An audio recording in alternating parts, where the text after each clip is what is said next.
CS2, CS3, CS4, CS5 et plus. Je vais vous parler du dossier preset, en fait, qui est le dossier qui porte toujours un nom anglais. Peu importe si vous avez une version française ou anglaise, parce qu'il se retrouve dans les arcanes du dossier logiciel qui se trouve dans votre dossier application ou programme file Adobe si vous êtes en PC. Et ce dossier-là contient des dossiers tels que Action, AutoViewer, Black and White, Brushes.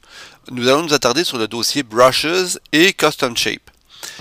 Si vous avez une version française du logiciel, dans l'interface du logiciel, Custom Shape va s'appeler forme personnalisée et pour Brushes, ça va être forme de brosse ou forme prédéfinie. Alors, parce que c'est des arcanes du logiciel et que c'est de la programmation au niveau du logiciel interne, ces noms-là demeurent en anglais. Maintenant, où se trouve ce dossier preset?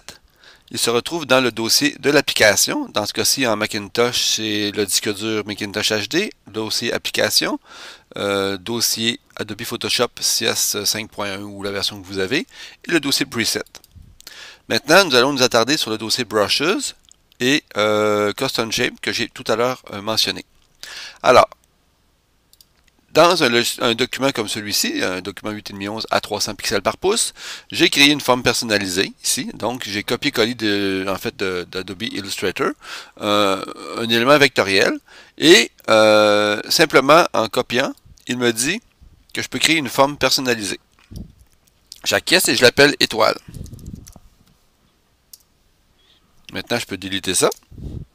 Et je vais donner un autre exemple avec le A que j'ai dessiné. En fait, j'ai tapé la lettre A avec l'outil texte de Photoshop. J'ai simplement maintenant appliqué une sélection au-dessus de l'objet qui est la lettre A. Et je vais lui dire maintenant, définis une forme prédéfinie de brosse que j'appelle lettre A. Alors, ce que je viens de faire, où est-ce que ça s'installe?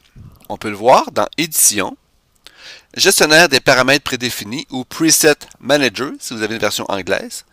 Et en cliquant là-dessus, je vois un menu pop-up qui me donne les types de modifications possibles par rapport aux formes, aux nuanciers, aux dégradés, aux styles, aux motifs, aux contours, aux formes personnalisées et aux outils. Alors, exemple, si on prend forme prédéfinie, donc les brosses, telles que nous avons fait tout à l'heure avec la lettre A, qui se retrouve ici. Pour être plus efficace, on aimerait que la lettre A se retrouve plus en avant, comme ceci. Alors, on déplace simplement l'élément de la dernière position à la première position.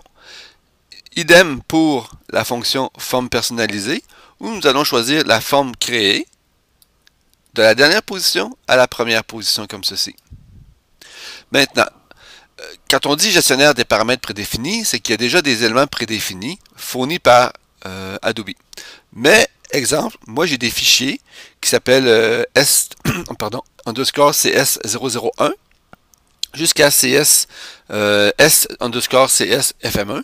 Ça, c'est des fichiers que j'ai rajoutés, que j'ai trouvé ça sur le web ou encore quand j'étais membre de la NAPP, qui est en fait la revue officielle, c'est Photoshop User, qu'on peut acheter dans n'importe quelle boutique. Alors, quand on s'abonne, on devient membre de ça, on reçoit un DVD par la poste qui contient des fichiers de ce genre, qui, une fois dans le dossier preset, dans le dossier Custom Shape, apparaissent dans le gestionnaire des paramètres prédéfinis. Ce qui est intéressant maintenant, c'est qu'on peut modifier des éléments.